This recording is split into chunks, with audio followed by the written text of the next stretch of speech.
ವಿಜಯ್ ತನ್ನ ಜೇಬಿನಿಂದ smoke grenade ಎಸೆದ. ಹೊಗೆ ತುಂಬುತ್ತಿದ್ದಂತೆ ಗನ್ಮನ್ಗಳು ಗೊಂದಲಕ್ಕೊಳಗಾದರು. ಆ ಗ್ರೆನೇಡ್ ಶಬ್ದಕ್ಕೆ ರಾಮಾಚಾರಿ ನಂದರಾಜು ಹೊರಗೆ ಬಂದರೂ ವಿಜಯ್ ಗನ್ಮ್ಯಾನ್ ಕೈಯಿಂದ ಗನ್ ಕಿಟ್ಕೊಂಡು ವಿಜಯ್ ರಾಮಾಚಾರಿಗೆ ಗುರಿ ಇಟ್ಟು ಕೇಳಿದ, ಗೌರಿಬಿದನೂರಿನಲ್ಲಿ ಮೊದಲ ಕೊಲೆ ಯಾಕೆ ಮಾಡಿದ್ರಿ? ರೈತ ಅವನು ನಮ್ಮ ಗುಟ್ಕಾ ದಂಧೆಯ ಫೋಟೋಗಳನ್ನು ತೆಗೆದಿದ್ದ. ಅವನು ಸತ್ಯವನ್ನು ಬಯಲು ಮಾಡಲು ಹೊರಟಿದ್ದ. ಅದಕ್ಕಾಗಿಯೇ ನಾವು ಅವನನ್ನು ಕೊಂದ. ಈ ರಹಸ್ಯವನ್ನು ಯಾರೂ ಬಹಿರಂಗಪಡಿಸಲು ಸಾಧ್ಯವಿಲ್ಲ. ವಿಜಯ್ ಗನ್ ಹಿಡಿದು ಶೂಟ್ ಮಾಡಿ ಪ್ರಾರಂಭಿಸಿದನು.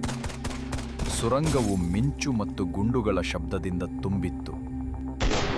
ವಿಜಯ್ ರಮೇಶ್ಗೆ ಶೂಟ್ ಮಾಡಿದ ರಮೇಶ್ ರಕ್ತದನಿಂದ ಬಿದ್ದು ಸತ್ತು ಹೋದ. ನಂದರಾಜು, ರಾಮಚಾರಿ ಕೊನೆಯ ಪ್ರಯತ್ನದಲ್ಲಿ ಡೆಟೋನೇಟರ್ ಒತ್ತಿದರು. ಆದರೆ ಸ್ಫೋಟ ಅವರನ್ನೇ ನಾಶ ಮಾಡಿತು. ಟನ್ನೆಲ್ ಬೆಂಕಿಯಲ್ಲಿ ಕುಸಿದು ಬಿತ್ತು.